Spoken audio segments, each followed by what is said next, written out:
Attention. First of all, we're about to start the press conference, but at this time I would like everybody to please have a seat if you're not operating one of the cameras. We want to make sure that we keep our law and order in this room. All right, so at this time, would everyone please have a seat? Please be quiet until we're ready to start, sir. Thank you. Can everybody please have a seat? Now, before we start, there's some ground rules. All right? Number one, my name is Steve Jackson. I'm a chemistry teacher, and I roll with Sister Souljah. Number two, the first ground rule is that Sister Souljah will make a statement. After she makes her statement, then she will entertain questions. One of the things that we're requesting is that one person will ask a question. After she answers it, please do not ask the same question over again. If you ask the question and she does not feel like answering the question, then there will be no comment. You must raise your hand if you want to ask a question. All right, we're not going to have people all out of order. We want to make sure that everybody is in order. Is that clear? Otherwise, if you're out of order, then your question will not be answered. At this particular time, I would like to bring forth to you Sister Souljah and those of us who are standing with Sister Souljah. So let's bring her on. Please, standing with me are various members of the African community, which includes Raz Baraka, son of Amiri Baraka, Dr. Barbara Justice, and rapper Doug E. Fresh. There are several other members of the community, and I'm going to make my statement now. I stand before you today feeling very confident, steadfast, and powerful.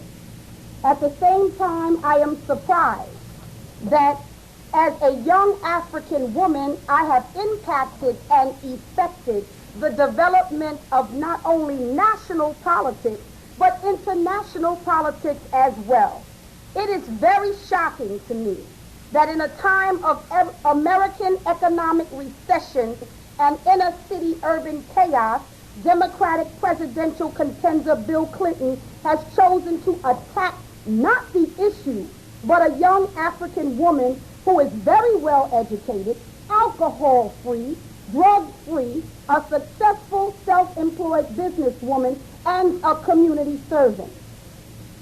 Considerable time has been spent debating whether America should take seriously the words of a rap artist or so-called entertainers.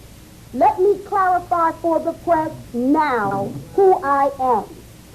I am Sister Souljah, phony, epic rapper, activist, organizer, and lecturer. I was born in the Bronx in New York City, spent the earlier part of my life there, was raised by my mother with 4 children, was on and off the welfare system for approximately 15 years, lived in government-subsidized housing called the Project, and was classified by sociologists as being in the underclass, meaning living below the poverty line in a vicious cycle of poverty that America says cannot be broken. I supplemented my own education in the white American school system by reading African history, which was intentionally left out of the curriculum of American students. By doing so, I was able to become the well-balanced, reassured, and confident woman that I am today. I was a legislative intern at the age of 16 in the United States House of Representatives for the Republican Party and the recipient of the American Legion's Award for Constitutional Oratory and Extemporaneous Discourse. I attended Cornell University Advanced Placement Summer Session. I entered Rutgers University majoring in African Studies and History.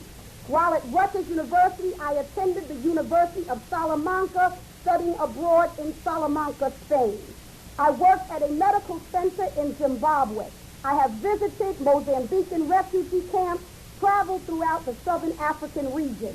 I have also visited and lectured in the former Soviet Union, England, France, Portugal, Finland, Holland. Moreover, at Rutgers University, I was a well-known prolific writer and political commentator in the university newspaper. I attended church in the Bronx in New York City, where my great-grandmother was the pastor who recently died this year at the age of 92. While finishing up at Rutgers University, I was offered a job by Reverend Dr. Ben Chavis at the United Church of Christ Commission for Racial Justice, which is a civil rights firm sponsored by the church. I developed, organized, and financed through hip-hop music a sleepaway summer camp called the African Youth Survival Camp for children of homeless families and ran it successfully for 3 years. I left Rutgers University one semester prior to my graduation. I have spoken on the same platform with Jesse Jackson, Minister Louis Farrakhan, Reverend Ben Chavis, Reverend Dr. Calvin Butts, and Nelson Mandela. As you can see, I am no newcomer to the world of politics and movement. I am mentally, spiritually, physically, emotionally, intellectually, and academically developed and acutely aware of the condition of African people throughout the entire world. My album, 360 Degrees of Power, is an amalgamation of all of my thoughts, personal and professional experiences here in America. My album was produced by Eric Sadler, one of the producers who created the music for Public Enemy, Ice Cube, and others. Any person who purchases my album will have a full understanding of what I think and believe, although it was designed specifically for the African community. I am certain that Bill Clinton was unfamiliar with me, my development and work, musical and otherwise. He chose to comment without any investigation whatsoever based on an interview in an ultra-conservative newspaper, the Washington Post, where the reporter came with a preconceived, premeditated angle. And the Post is as familiar with the experiences of Africans in America, inner city, urban youth, and hip-hop as Bill Clinton is. I, however, did not fail to do my research, and my research reveals the following indictment of Bill Clinton's integrity. Number one, Bill Clinton is a draft dodger who writes in a letter, "Thank you for saving me from the draft," and then asserts regularly on a normal basis, "As president, I pledge to maintain military forces strong enough to deter and, when necessary, to defeat any threat to our essential interests. There are certain circumstances in which the president should consider ordering the use of force, when our vital interests or clear commitments are at stake, when we have clear, achievable objectives, and when there is strong support and solemn commitment." So here is a man who feels that it's all right to send your son to fight in the war, but would not fight in the war himself for the principles that he says he believes in. Number two, Bill Clinton talks of morality, but admits that he was a reefer smoker who doesn't inhale. Sister Souljah has never smoked reefer and is completely drug-free. Number three, Bill Clinton says he believes in a strong family unit, but could never quite get his own personal and social behavior together. His treatment and dismissal of Jennifer Flowers is indicative of how he relieves himself from his own personal responsibilities and created an emotionally abusive environment to another woman. He seems to be very comfortable attacking women, to Jennifer Flowers. Number four, Bill Clinton says that Sister Souljah is a racist, like David Duke, a well-known Ku Klux Klan member and white supremacist, but was a member in an all-white segregated club up until this year. Bill Clinton portrays himself as compassionate, yet he supports giving prisoners lobotomies and removing a section of their brain. Bill Clinton takes shots at Dan Quayle's intellectual feasibility, yet he has not presented America with any substantive, comprehensive agenda around economic development, foreign policy, budget containment, or social policy. Bill Clinton says that he is not a racist, but he tries to distance himself from the Reverend Jesse Jackson, a candidate who has registered more voters than Bill Clinton, served the interests of the poor, poor blacks, poor whites, poor Latinos, unions, labor, and farms, and by experience, intellect, charisma, is far more qualified for the position than Bill Clinton himself. Therefore, we can conclude that Bill Clinton lacks integrity and paints himself as a staunch patriot, people's servant, a compassionate liberal, a family man, a pro-woman candidate, or a coherent scholar. He lacks integrity in all of those areas. Sister Souljah, on the other hand, was used as a vehicle, like Willie Horton and various other black victims of racism, a poor excuse for an agenda-less candidate. Sister Souljah does not own a gun, has not shot or killed anyone, did not invade Grenada, Panama, Nicaragua, Kuwait, or Angola. Sister Souljah has not ever ordered the National Guard into anyone's community, has not made drug deals with Noriega.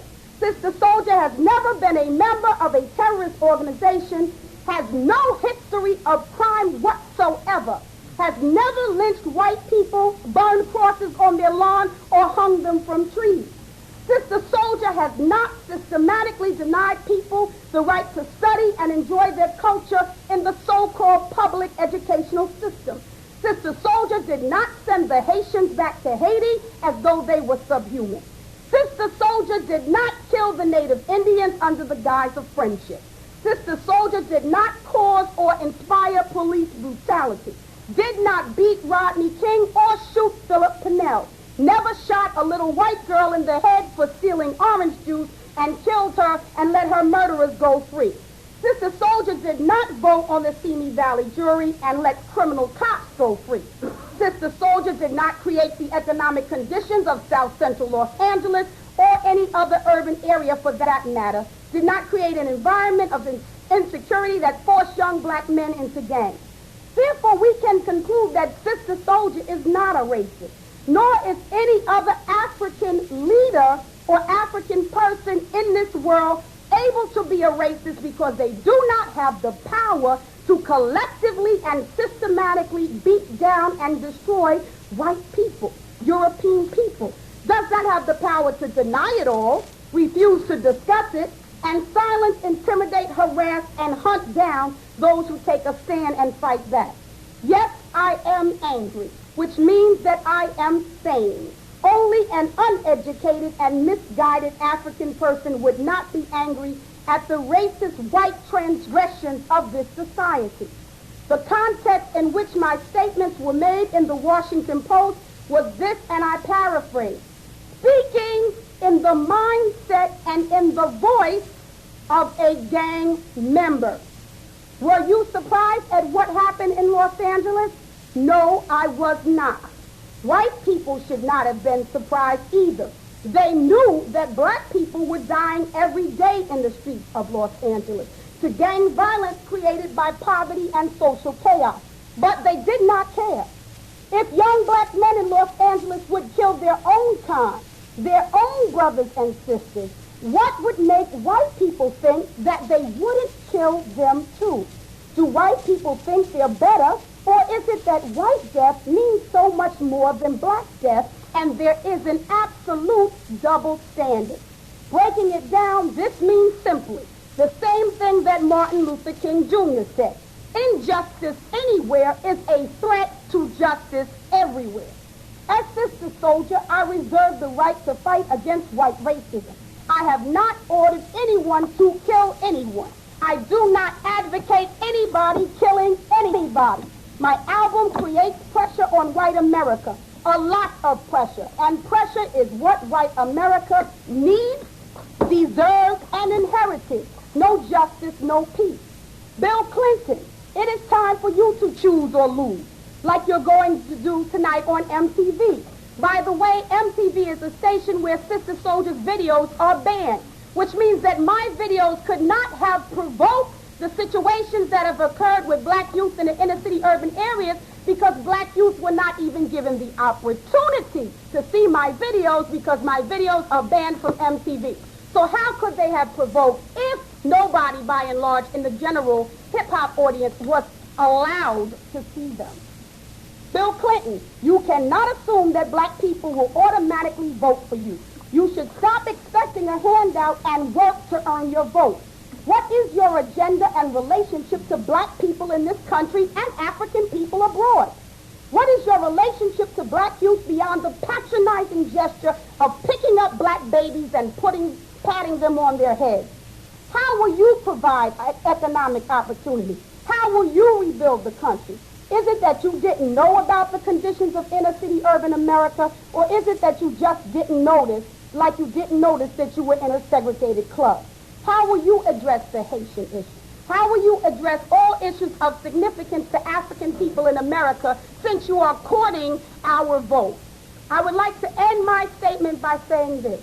What I do support is the ability of African children in this country, whether they are from Haiti, whether they are from Jamaica, whether they are from South Africa, the continent of Africa, or born here in the United States of America, to have a proper African-centered education so that they can develop self-esteem, so that they can understand how to control business and organize themselves for self-sufficiency so that they will not be dependent upon the kindness of white American society, which in so many ways has failed black people. Thank you, and I will take your questions.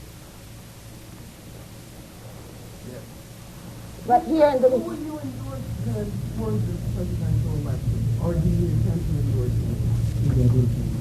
could you identify, before you... Sidney Howard, I don't endorse any candidate because I think that it is a piss-poor selection pool, not only for black people, but for white people as well. Gabe Press from NBC. Are you saying then, that you can say, I mean, if black people kill black people every day, why not have a week and kill white people? What I am saying, Mr. President, excuse me,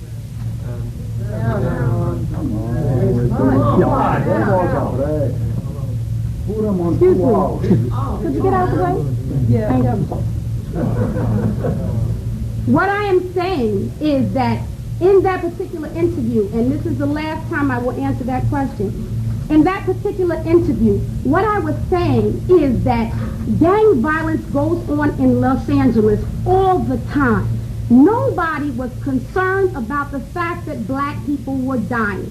When the rebellions occurred in Los Angeles, everybody ran to the hip-hop community and asked us, were we surprised? I said that no, I could not possibly have been surprised because I knew that the conditions exist.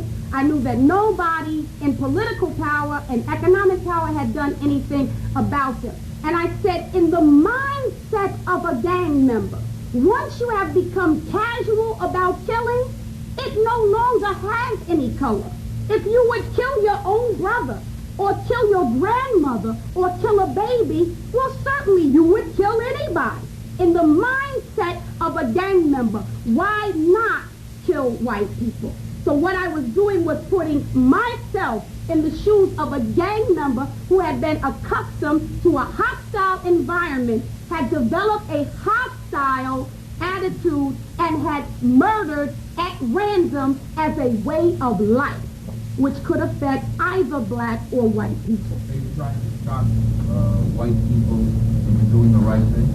No, I wasn't trying to shock anybody. I was doing what I always do, which is tell the truth. Thank you. Joe Bragg, this up there. Do you think Governor Clinton's attack on you was deliberately trying to win white votes and show white America that he can say whatever he wants to in a black audience, the black vote that got him under control? I do think that Governor Clinton was trying to get white support. I think that he was trying to portray himself as a more conservative character. I think it's unfortunate that he cannot get white support by telling white people what he's going to do for them, what his position on health care is, what his position on the budget, economic development, and all of the relevant issues are. Rosemary Gomez, Channel 11. The rapper Ice-T said the fact that rap is considered more dangerous than, say, heavy metal reflects where Americans' fears really lie. What do you think about this statement? I think that America has a fundamental fear of young black men, and that anytime young black men are talking loud, or revealing the inconsistencies and contradictions of this system and this government, it's considered a threat. So clearly it is because of racism that people focus on the hip-hop community and not some of the metal music, the devil-worshipping music, or the racist music of white musicians. Excuse me, Mr. Souljah? Okay. I have two questions for you. We're from CBS News. The first question is, you seem to be saying that Bill Clinton is out of touch with the black community. Right. Do you think he is less or more out of touch with the black community than Mr. Perot or Mr. Bush? I think that they're all out of touch, to be honest with you. I mean, people have to understand that when you grow up in an inner city urban environment, you're not going to have the same mindset as a multi-billion dollar person, or as a former CIA director like George Bush, or the same mindset of a Bill Clinton. It is absolutely impossible. And the only thing that is going to foster a good relationship between the young population and people like Clinton, Bush, and Perot is communication based on action. Because for so long we've heard politicians say they're going to do something, and they have delivered absolutely nothing. And they have had a hostile, preconceived, premeditated, philosophical stand towards young black people, which is very, nasty. Okay, I wanted to go over. Yeah, can I ask you another question? Just interested in your perspective on this sort of, some of us think, wacky election year when we have a vice president attack an articulate sitcom character, and we have a Democratic presidential candidate attack an articulate rap singer. What's going on there? I think that I am being attacked and singled out because people know that I am well-rounded in my development, and I think that anytime anybody takes a strong stand for African people in this country and African people abroad, they are beat down by whites in power and whites in the media system. Yes. I just want to be clear, Richard Davies from ABC News. You said that it's not possible for an African American to be racist or to engage in a racist act. Is that right? I believe that it is impossible for African people, Latino people, Native Indian people to be called racist, because racism is a system propelled by power. For instance, I could be on the corner saying, man, these white folks are really doing us in. It doesn't mean anything. White people, on the other hand, have the ability to control the educational system, the economic system, the military system. They have the ability to determine international politics, domestic politics, and things of that nature. Racism, I believe, is a system of power that is coordinated, that intentionally destroys the productive ability of people of color to survive and prosper and be independent in this world. So a poor white, in your view, is more powerful than a poor black person? A poor white person always has the opportunity to clean themselves up, put on a suit, run for president, go to college, to attach themselves. They always have the opportunity to attach themselves to that system of power that I'm talking about. Black people, because we are black, are easily identified, are automatically discriminated against. And what happens in black America is they allow a very small section of black people to make it so-called to the top or to enter the college environment. And they use that small section to control everybody else who has been denied an opportunity. Yes. Mr. Sullivan, Mark here from CNN. You will go down in history as the first rapper to be elected in a U.S. presidential campaign. Are you surprised that it is not Chuck D, Ice-T, Chris Marker, or anybody? I think maybe it is because of my activism. One thing about me is that I make rap music.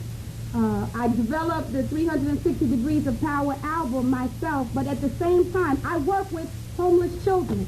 I have worked with pregnant teenagers. I have worked in prisons. I have lectured in prisons all over the country. I understand the pain and the pragmatic things that you have to overcome as a black person trying to construct institutions of power for black people to access.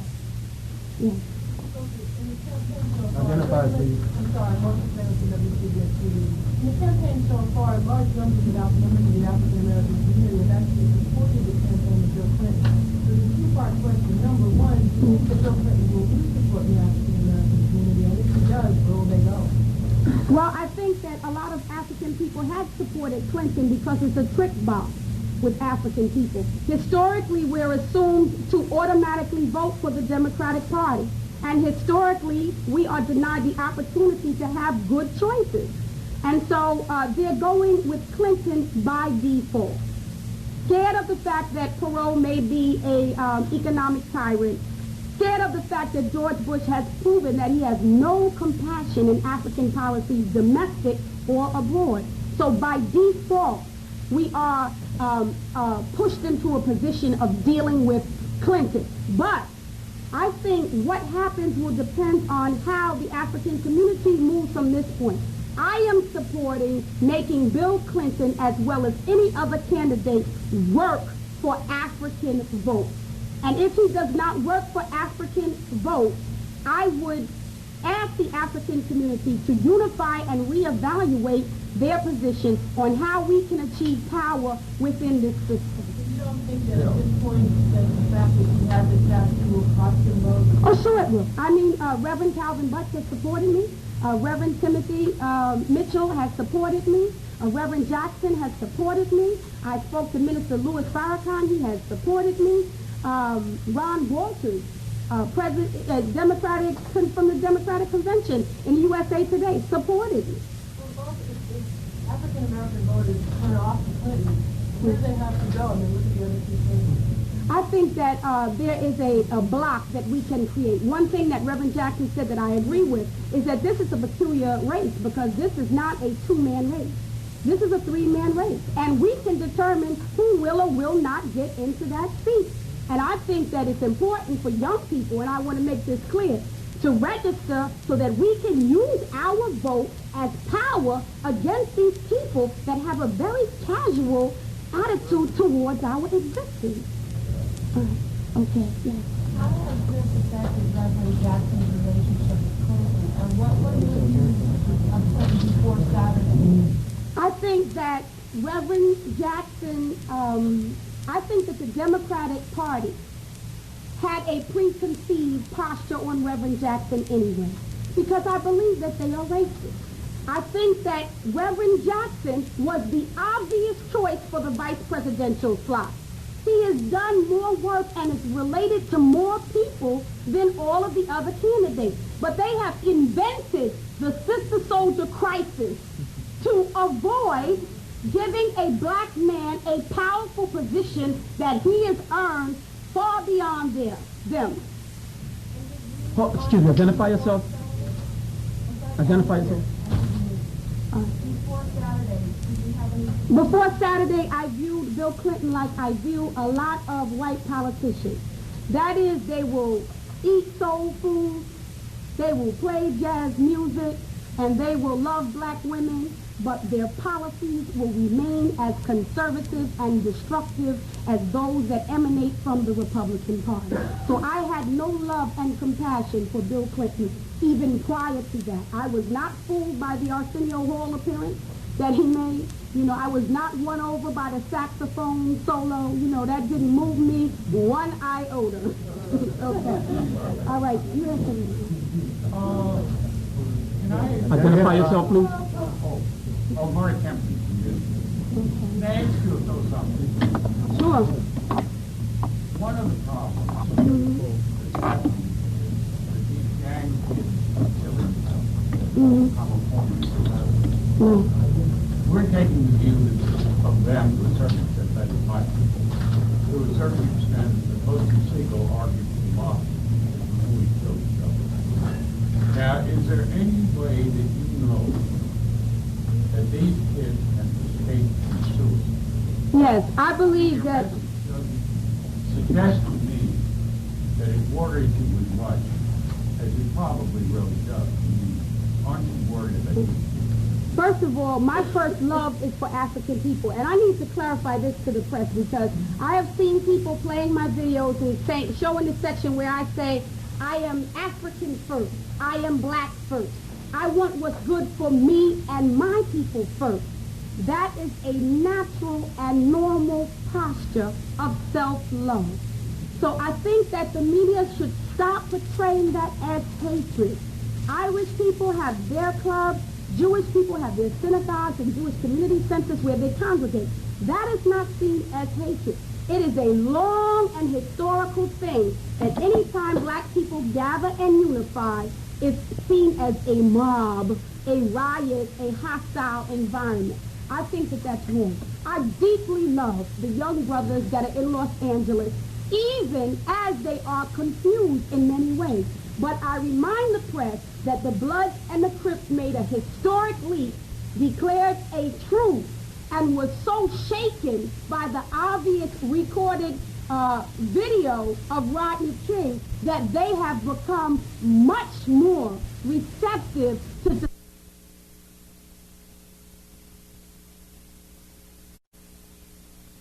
have racial harmony. Yes. Barbara Ross yelling. What in background initially that you were a legislative intern, I think you had a congressional intern, Republican intern as a youngster. Republicans in the Bronx are the minority of minorities. They're very small in numbers. How did that come about, and are you still active in Republican circles, number one? Number two, why is your music banned from MTV? Okay. I'm dealing with the first question first. I have never been given a justifiable reason as to why my music is banned from MTV. It is an absolute violation of my First Amendment right of freedom of expression. And on top of that, it is consistent with the belief that black people do not have the right to react angrily, do not have the right to react honestly to the system of racism. That if we are not saying exactly what white people want us to say, then we should not be heard. And that is an extension of a system, a network of racism that seeks to silence African people. I think that if MTV is not racist, they need to provide a swift reason as to why they have banned my videos. I was introduced to the musical community by Public Enemy. I was a member of Public Enemy, the hip-hop band. I appeared with Chuck D on several tracks. I have appeared with Ice Cube. I have appeared with popular artists. And I don't see any justifiable reason as to why I'm banned from MTV.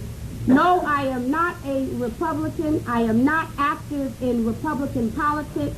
And I, like many young people, seized the opportunity to be an intern with a Republican congressperson from the New Jersey area, whose name I choose not to say because I don't want to give him any publicity. And I chose to take the opportunity because my philosophy has always been to experience, to travel, to explore, and to raise and elevate my own intellect in every opportunity that I can. The other thing is that because I came from a poor family, all of the things that I told you were my accomplishments were things that I earned through scholarship or through academic excellence or something of that nature. And so my ability to work as a congressional at the United States House of Representatives was me exploring my possibilities in the future. At that time, I thought a political career would have been a possibility. But I discovered at the United States House of Representatives that I felt very isolated. I felt like there weren't many blacks up there. I felt like the blacks that were there were unable to make a qualitative difference in the lives of African people by and large. And so I was very discouraged and disheartened from working at the United States House of Representatives. I'm glad academically and experientially that I had the experience, but I was not given a vision of heading towards the White House or the United States Senate or anything of that nature. I'm just going to take a few more questions.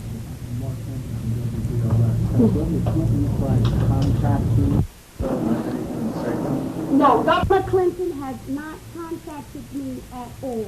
I think to not contact a person and not do research is the height of academic stupidity. All right. You said earlier that Clinton had an agenda-less campaign. What is the agenda that you propose that presidential candidates get together that will appeal to the black people that we deal with so much? I believe that the presidential candidates have to address economic empowerment. I think that they have to address a system which is different than the welfare system, creating dependency.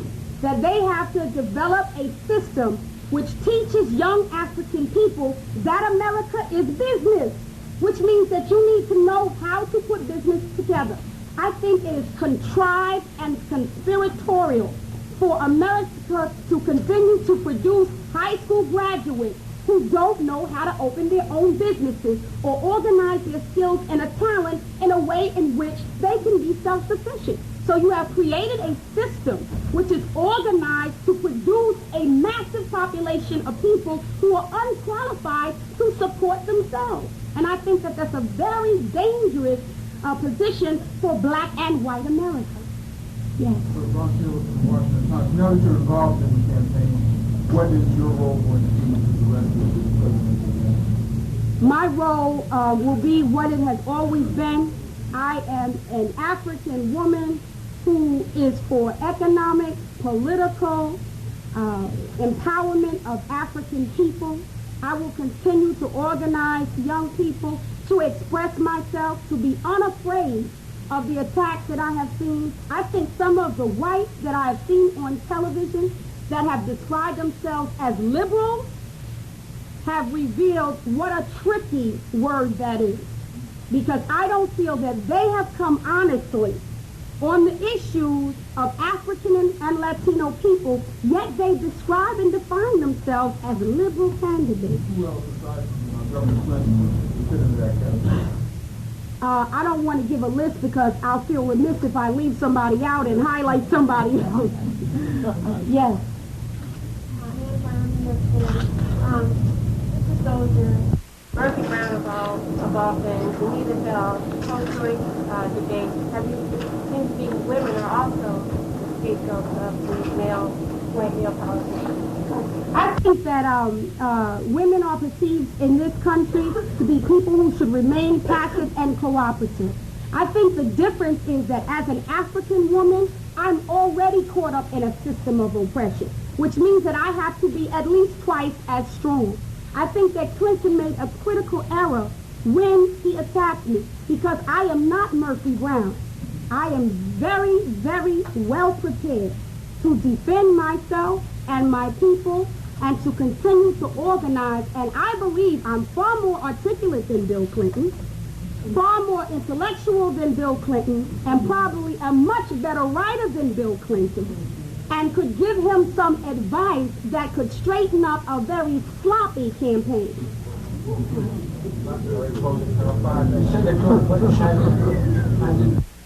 Called you, would you consider meeting with him, giving him advice? I would consider meeting with Bill Clinton if it was a meeting that was held with other black members of our community.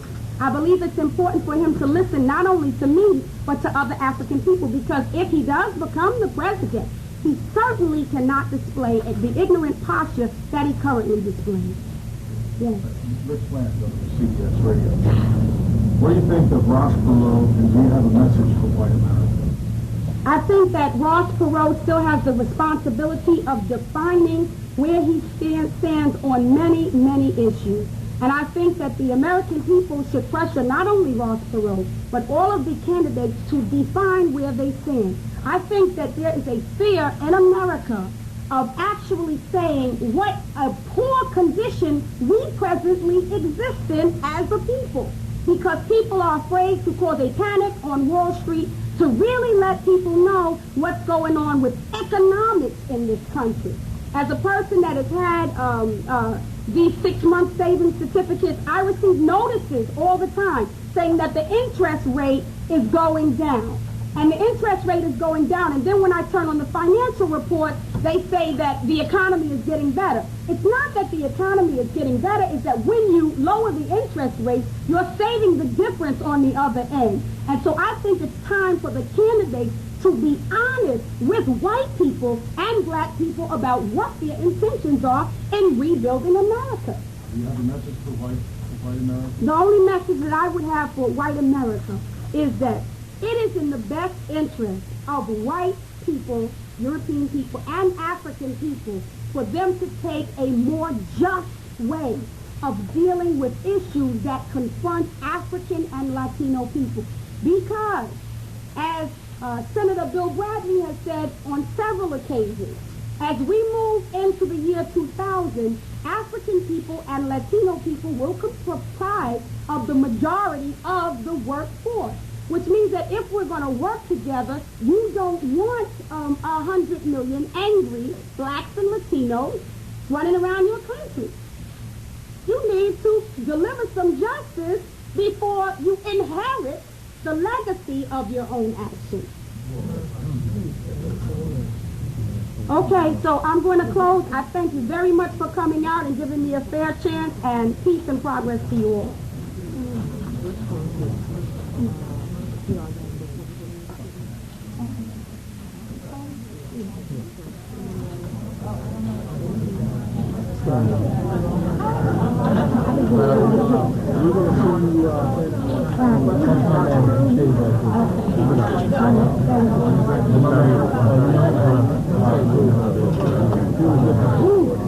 Looking job, I was like, yo, he might be one of them.